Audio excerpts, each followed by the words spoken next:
Hello friends, my name's Emile and welcome back to some more Gran Turismo 2. Today we're continuing on with our Let's Play. This is episode 62, and in today's episode we're carrying on the one-make races here in the E-City. And we're still at Daihatsu, although not for too long, because this is our final one-make race for Daihatsu, and it concerns the Sirion, other small-ish Daihatsu. So let's go ahead and buy one. Let's buy a four-wheel drive one. Not the X4, because the X4 doesn't come in particularly interesting colours. This one comes in interesting colours. Let's get it in green, because why not? There's a slightly glitchy wheel. Anyways, as you can probably tell by the fact that this thing has 59 horsepower, which is less than what the Cure had in the last episode, this thing desperately needs modifying. Let's do that. Okay, so there we go, and that is the Sirion upgraded. Honestly, a little bit disappointed. We're only running about 160 horsepower in this thing. Anyways, there's two races, normal style and racing style. Let's head into the normal style race, which as always is on a random course. Our first race with the Daihatsu Sirion goes to the Super Speedway, which I wasn't really expecting, but I'm pleasantly happy because Super Speedway haven't been here for a while when it comes to these one-make races, which is a shame because of course Super Speedway is the best track in the game. It's the one that you want to pop up always when it comes to these one-make races, because it's by far and away the easiest track. Now, oh, we do have 5 gears. Okay, I'll give this Sirion that. So yeah, I'm a little bit disappointed with this car, to be honest with you. I mean, 170-ish horsepower. I mean, the Cure. Can someone please tell me how to pronounce? I'm sure many people probably did on the Cure video. But yeah, someone please seriously tell me how to pronounce that pissing name.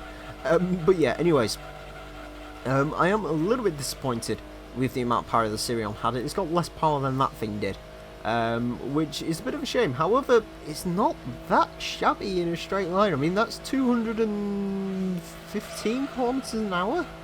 I mean, that's quite a bit, although then again, I guess I'm being a little bit spoiled considering I was driving the Daihatsu, the Midget, which had, that car was just basically at the high end of its speed the entirety around Grand Valley Speedway, which hopefully isn't too annoying in the actual recording itself. I still need to go ahead and edit all of the videos from tonight, which should be fun. I'll probably edit them tomorrow because I'm not editing them tonight, god no, it's already quite late.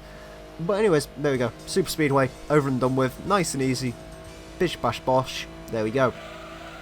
So there was a few different models of Sirion, as you'd probably expect, there they all are. So yeah, anyways, that is that done and dusted with. Quite happy with the fact that we got Super Speedway there. Anyways, we get 3,000 credits, and I'll see you in a second for racing modification time. Okay, so let's go ahead and racing modify our Daihatsu Sirion, see if that can redeem it a little bit. But then again, I mean, it did pretty well on Super Speedway. Anyways, racing car modifications for the Sirion are that, essentially. We're going to go with the turquoisey, tealy thing, because I don't think I've ever seen anyone actually use that one. Most people just use the Sirion X4 for this, which I can perfectly understand because the Sirion X4 has about 120 horsepower and is a lot quicker. But I decided to use this one to be a bit different. Anyways, let's head into the next race, which is for racing style vehicles on a random course. Okay, we are on Laguna Seca for the next race with the Daihatsu Sirion. Again, similar to some of the other races we've had, yeah, Japanese small cars on an American racetrack. Sure. But there you go. Anyways, look, there's a turquoisey Sirion, just like ours, and I thought it was trying to be different. Anyways, there's also an orange one.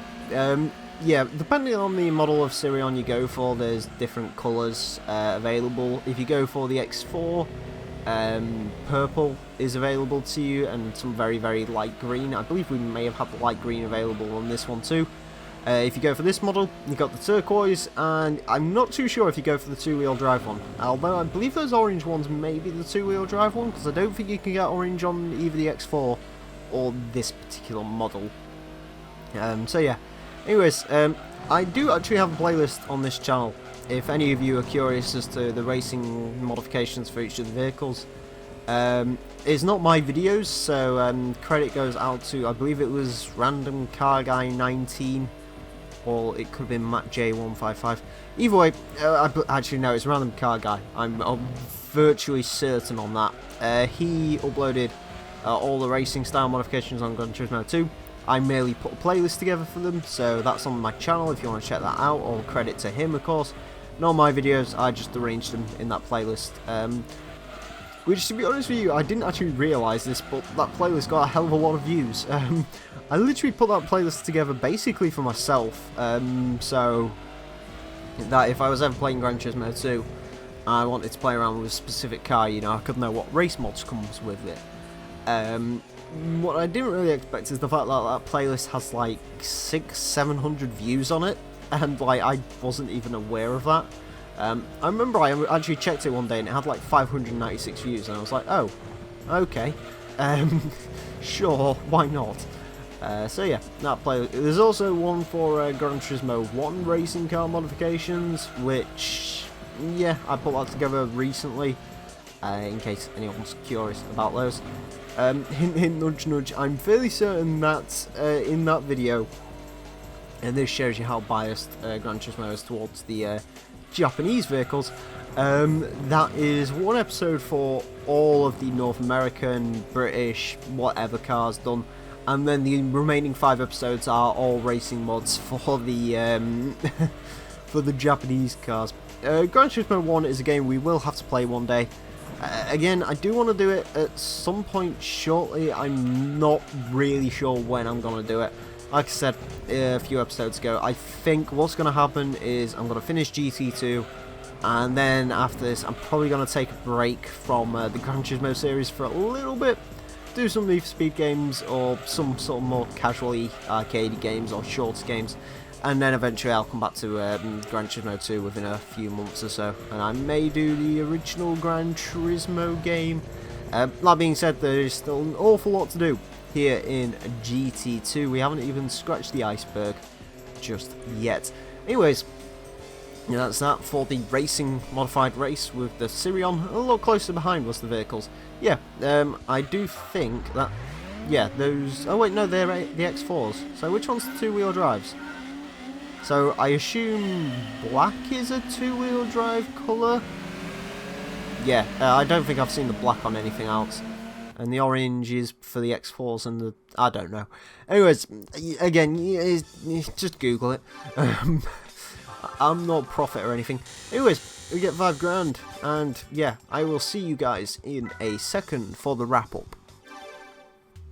Okay, so there we go, that's the Sirion challenge complete, and that indeed means all of the one-make races for Daihatsu are complete, which means there is only one more Japanese manufacturer we have to do the one-make races for.